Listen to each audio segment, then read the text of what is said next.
రాజన్న సిరిసిల్ల జిల్లా వేములవాడలో జరిగిన భూక్యా మోహన్ హత్య కేసును పోలీసులు ఛేదించారు. పోలీసుల కథనం మేరకు మృతుడి మోహన్ కు బైరి శారదతో అక్రమ సంబంధం ఉంది. మోహన్ తరచూ డబ్బులు అడుగుతూ ఇద్దరు కలిసి ఉన్న ఫోటోలు మరియు వీడియోలు బయటపెడతానని బెదిరించడంతో శారద తన భర్త బైరి శేఖర్తో కలిసి హత్యకు పథకం రచించింది.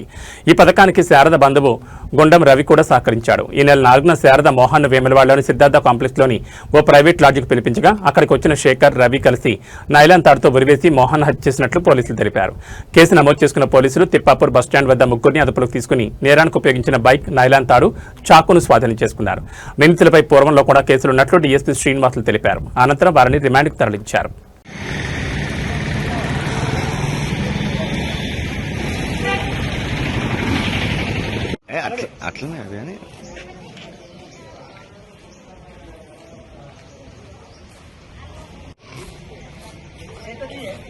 తీసినావా?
వేములవాడ పట్టణ పోలీస్ స్టేషన్ పరిధిలో ఇటీవల జరిగినటువంటి మర్డర్ కేసుకు సంబంధించినటువంటి నేరస్తులను ముగ్గురిని ఈ రోజు అరెస్ట్ చేయడం జరిగింది.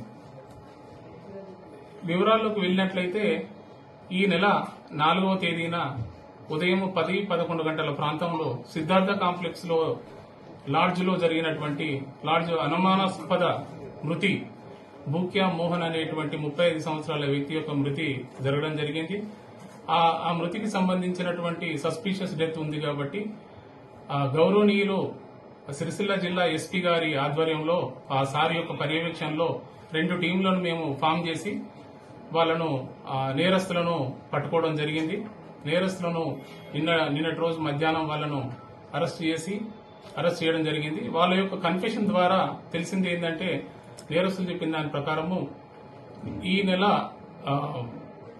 నేరస్తులు A1 శారదా ఇలియాస్ కళ్యాణి అని, A2 మన శేఖర్ అంటే భర్త, ఈ శారద వాళ్ళ భర్త A2, A3 వాళ్ళ బంధువు అంటే బావ అవుతాడు అతను రవి అని ఉన్నాడు. ఈ ముగ్గురు వాళ్ళ యొక్క కన్ఫెషన్ రికార్డ్ చేయడం జరిగింది.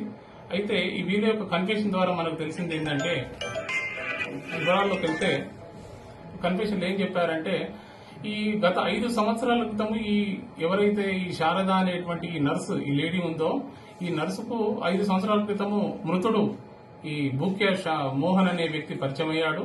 ఈ పరిచయం కాస్త ఈ అక్రమ సంబంధంగా మారింది. అప్పటి నుంచి వీళ్ళు తరచుగా కలుసుకుంటున్నారు. అయితే ఈ కొద్ది రోజుల క్రితము ఈ మృతుడు మోహను ఒక పోక్సో కేసులో అరెస్ట్ అయి జైలుకు పోవడం జరిగింది.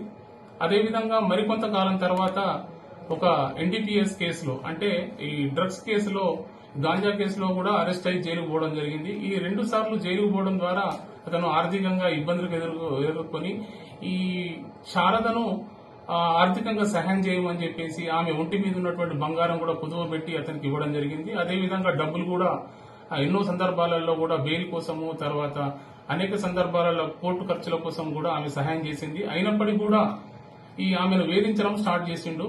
తరచుగా డబ్బుల కోసమే ఆమెను కలవడము, డబ్బుల కోసం ఆమెను పిలవడము, వేములవాడ వచ్చినప్పుడల్లా ఆమెను వేధించడం స్టార్ట్ చేయడంతో వాళ్ళ కుటుంబంలో కూడా శారద భర్త మధ్యలో కూడా కుటుంబ తగాదాలు రావడంతో ఆమె కొంతకాలం నుంచి బాగా ఇబ్బందులకు గురవుతుంది. అయితే అదేవిధంగా అంతేకాకుండా ఈ ఈ మృతుడు ఈ మోహన్ ఏం చెప్పిండంటే నువ్వు భర్తతోటి కలిసి ఉండొద్దు అని, నాతోటి కలిసి ఉండాలని, తర్వాత ఒకవేళ నాతోటి కలిసి ఉండకుంటే, లేకుంటే డబ్బులు ఇవ్వకుంటే, ఆర్థికంగా నాకు సహాయం చేయకుంటే మాత్రం నిన్ను నీకు నాకు మధ్యలో ఒంటరిగా దిగినటువంటి మన పర్సనల్ ఫోటోలు అన్ని కూడా, వీడియోస్ అన్ని కూడా నేను మీ బంధువులకు, తర్వాత ఇతరులకు కూడా, ప్రజలకు కూడా నేను షేర్ చేయడం జరుగుతుంది అని చెప్పేసి అనేక రకాలుగా మానసికంగా, శారీరకంగా, తర్వాత ఆర్థికంగా కూడా అతను వేధింపులకు గురి చేయడంతో తాళలేక తన భర్తతోటి, తన బావతోటి తన బాధలను చెప్పుకొని మర్డర్ చేద్దామనేటువంటి ఉద్దేశంతో ప్రీ ప్లానెడ్ గా వాళ్ళు ఈ 4వ తారీఖు రోజు అతనికి ఫోన్ చేసి, మృతుడికి ఫోన్ చేసి శారద ఇక్కడికి పిలవడం జరిగింది. సిద్ధార్థ కాంప్లెక్స్ పిలవడం, లాడ్జికి పిలవడం జరిగింది. 2nd ఫ్లోర్ లో పిలిపించిన తర్వాత 10 to 11 మధ్యలో మిగతా ఇద్దరు కూడా A2, A3 అంటే వీళ్ళిద్దరు కూడా అక్కడికి వెళ్లి అతని గొంతు పిసికి అతన్ని చంపడము, తర్వాత ప్లాస్టిక్ వైర్ తోటి స్ట్రాంగులేషన్ చేయడం ద్వారా మృతుడు చనిపోయాడు. భూక్యా మోహన్ చనిపోవడం జరిగింది. అయితే దీనికి సంబంధించినటువంటి ఈ యొక్క తాళలేఖనే, వేధింపు తాళలేఖ చనిపోయినట్టుగా తన కన్ఫెషన్ లో చెప్పడం జరిగింది. ఈ కేసులో వాళ్ళు చంపడానికి ఉపయోగించినటువంటి ప్లాస్టిక్ వైరును, తర్వాత ఒక చాకు, ఆమె దగ్గర ఒక చాకు కూడా దొరికింది. A1 దగ్గర, అంటే సేఫ్ సైడ్ గా ఆమె తన బ్యాగ్ లో పెట్టుకోవడం జరిగింది. చాకును కూడా సీజ్ చేయడం జరిగింది. అదేవిధంగా ఈ అఫెన్స్ కు ఉపయోగించినటువంటి మోటార్ సైకిల్ కూడా, బజాజ్ ప్లాటినాను అక్కడ నిన్న తిప్పాపూర్ బస్ స్టాండ్ దగ్గర పార్కింగ్ ప్లేస్ లో కూడా అతన్ని సీజ్ చేయడం జరిగింది. ఈ కేసును అత్యంత ప్రతిభాశాలంగా, తర్వాత మంచి పరిశోధన చేసి, దర్యాప్తు చేసి ఈ కేసును డిటెక్ట్ చేసినటువంటి వేములవాడ ఇన్స్పెక్టర్ ప్రసాద్ గారికి, తర్వాత అదేవిధంగా ఎస్ఐలు ఇద్దరికి, రామ్మోహన్ గారికి, తర్వాత ప్రేమానందంకు, తర్వాత ఇతర సిబ్బందికి, పోలీస్ స్టేషన్ సంబంధించిన ఇతర సిబ్బంది ఈ కేసులో సహాయం చేసినటువంటి, పర్యవేక్షణలో చూసినటువంటి అందరికీ కూడా గౌరవనీయులు జిల్లా ఎస్పీ గారు అందరినీ అభినందించడం జరిగింది. అదేవిధంగా వీళ్ళకి సంబంధించినటువంటి రివార్డ్ రోల్ కూడా తొందరలో ఎస్పీ గారికి సబ్మిట్ చేయడం జరుగుతుంది. ముఖ్యంగా మన వేములవాడ ప్రజలకు నా తరఫున, అంటే డిఎస్పీ వేములవాడ తరఫున విజ్ఞప్తి ఏంటంటే, ఈ సీసీటీవీ ఫుటేజ్, సీసీటీవీలు పెట్టుకోవడం అనేది కంపల్సరీ అయింది. ఎందుకంటే 2013 సంవత్సరంలోనే మనము ఈ public safety and measures enforcement act 2013 ప్రకారమే సీసీటీవీలు ఎక్కడైతే వ్యాపారస్తులు గాని, వ్యాపార సంస్థలు గాని, షాప్స్ అండ్ ఎస్టాబ్లిష్మెంట్స్ వాళ్ళు మ్యాండేటరీగా పెట్టుకోవాలనేది నియమం ఉన్నప్పటికీ కూడా చాలా మంది వాళ్ళ యొక్క రకరకాల వేరియస్ రీజన్స్ తోటి వాళ్ళు కొంతమంది సీసీటీవీలు పెట్టుకోవడం లేదు. అలాంటి వాళ్ళను మేము ఇటీవల మా సీఐ గారు 3 రోజుల క్రితం వాళ్ళకు మీటింగ్ పెట్టి వాళ్ళందరికీ బ్రీఫ్ చేయడం జరిగింది. తొందరలో వాళ్ళకు కూడా మిగతా షాప్ వాళ్ళందరినీ కూడా పిలిచి వాళ్ళకు సీసీటీవీలు పెట్టుకోనట్టుగా వాళ్ళందరి అవేర్నెస్ ప్రోగ్రామ్ చేస్తాము. అదేవిధంగా వాళ్ళని సెన్సిటైజ్ చేసి సీసీటీవీలు పెట్టుకునేటట్టు చూస్తాము. ముఖ్యంగా నేరాలు జరగకుండా ఉండాలంటే, ముఖ్యంగా ప్రజల భద్రత గురించి, ముఖ్యంగా వేములవాడ లాంటి ఆధ్యాత్మిక ప్లేస్ లో మనం అందరము ఒక సురక్షితమైన ప్రదేశంగా తీర్చిదిద్దడం కోసం అందరూ పాటుపడాలి. స్వచ్ఛందంగా అందరూ ముందుకు రావాలి. వ్యాపారస్తులందరూ ఎవరైతే పెట్టుకోకుండా సీసీటీవీ కెమెరాలు పెట్టుకోకుండా ఇబ్బంది పెడతారో వాళ్ళను చట్ట ప్రకారం వాళ్ళ మీద చర్యలు తీసుకోవడం కూడా జరుగుతుంది.